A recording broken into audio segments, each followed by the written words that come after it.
navigating this week's market was way more than what was NVIDIA going to do next, right? So let's start off with the premise that one stock does not make the market. Never has, never will. However, the impact of a stock can be felt in a number of places. So probably one of the most popular questions I got is, Rod, what does NVIDIA mean to the market? So let's define what the market is. NASDAQ, primarily as far as the index, semiconductors, and technology as far as the sector. And then lastly, obviously the stocks within these two. Okay? Not everything's going to be in a good mood because NVIDIA did well. Think about AMD. Does that necessarily become a high rising tide for stocks that are in a competitive environment? Not necessarily. However, month to date, we're getting into the end of May, which has been a very good trading month. SMH is atop the leaderboard, if you will. XLK is right behind it, but curiously, take a look at this right here. XLU reminds us that we are far from certain about the macroeconomic trajectory, which is at what point does the Fed cut rates? So as long as we see things like XLU and XLP up near the top, it just reminds us there's still a lot of confusion. So make sure that you're keeping an eye on names in XLU and XLP for the more defensive positions that you might want to take.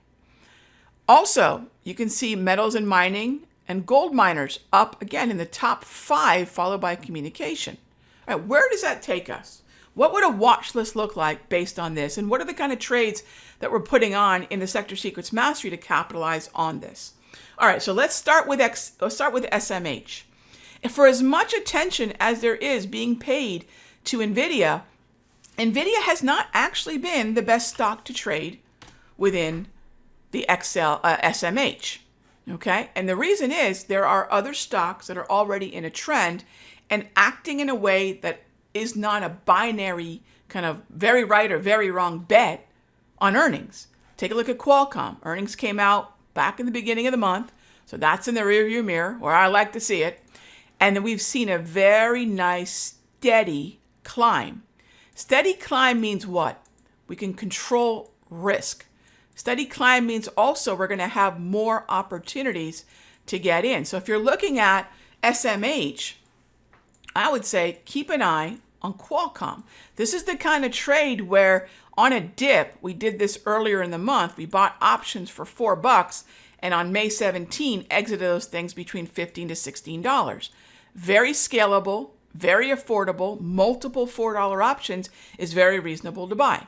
Keep an eye on Qualcomm. For as much talk as there has been in NVIDIA, let it bring the tide up. But I would say also then keep an eye on SMH. This is another favorite in the Sector Secrets Mastery. If you struggle to trade high cost options and the risk and oftentimes volatility that is inherent to them, think about other choices in that same group. SMH would be high on that list. Another sector that we want to keep an eye on is XLK. Now, XLK is coming back into focus. Obviously, NVIDIA is going to help this higher. It's a top weighted name here. But Apple and Microsoft are looking a whole lot better, mostly Apple. On June 10, there's the Developers Conference. We could see Apple continue to strengthen into that. And the idea here is to take advantage of the uptrend in Apple and take a entry, long calls, when the green candles sink into the gray zone.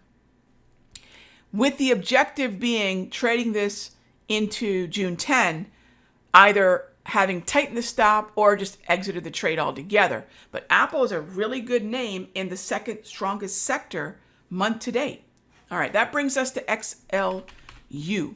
Utilities. It's a quirky one here, but it just reminds us that there's still a lot of hesitation, there's still a lot of fear, there's still a lot of uncertainty in this environment when something like XLU, such firmly a defensive sector, is doing as well as it does. This is the way you got to think about comparing sectors. That's kind of the secret of Sector Secrets, right? What are the sectors telling us about risk appetite, risk aversion, and which sectors have the best chance for follow through? Keep an eye on XLU. Keep an eye on NEE. These are, again, places where they're not exposed to the volatility of the Russell, the Dow, the NASDAQ, and the S&P. The reasons defensives are defensives is that their exposure to the broader averages, the indices, the NASDAQ, Dow, S&P, Russell is next to nothing. So they can do their own thing. And they're things that we need no matter what, right? We need the power on. We need staples. We need utilities, and they tend to be a little bit more resilient in times of uncertainty. And that brings us to what's going on with gold and copper and the way that's playing out in metals and mining. Gold and copper have been very, very volatile.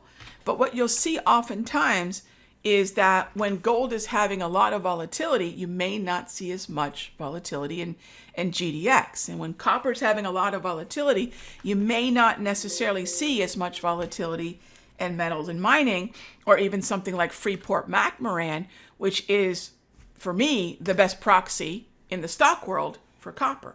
This is a long position that we have in the mastery where, yeah, copper pulled back, sunk into the daily price movement range, and we have 50 strike calls in Freeport-McMoRan with the expectation that the strength in copper could resume.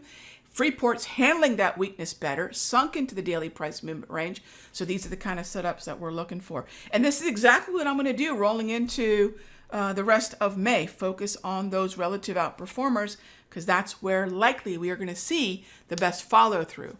Sure, fills get us in, but follow through is what pays.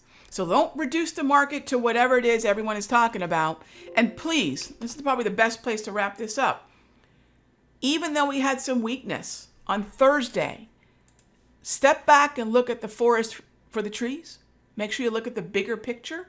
S&P has turned into a trend.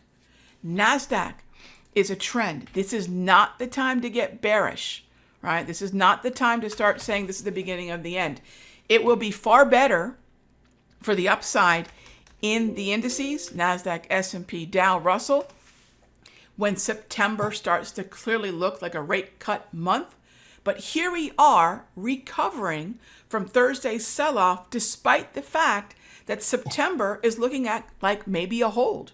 So again, this is not the time to get bearish. Again, you can see these trends have regained as we're wrapping up this week in May.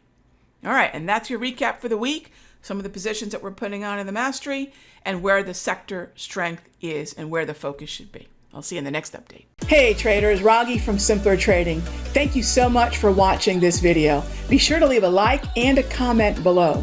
And remember, subscribe and click the bell icon so you'll get notified of the next update. And when you're ready to join me for live trading, be sure to head on over to simplertrading.com. I'll see you in the next update.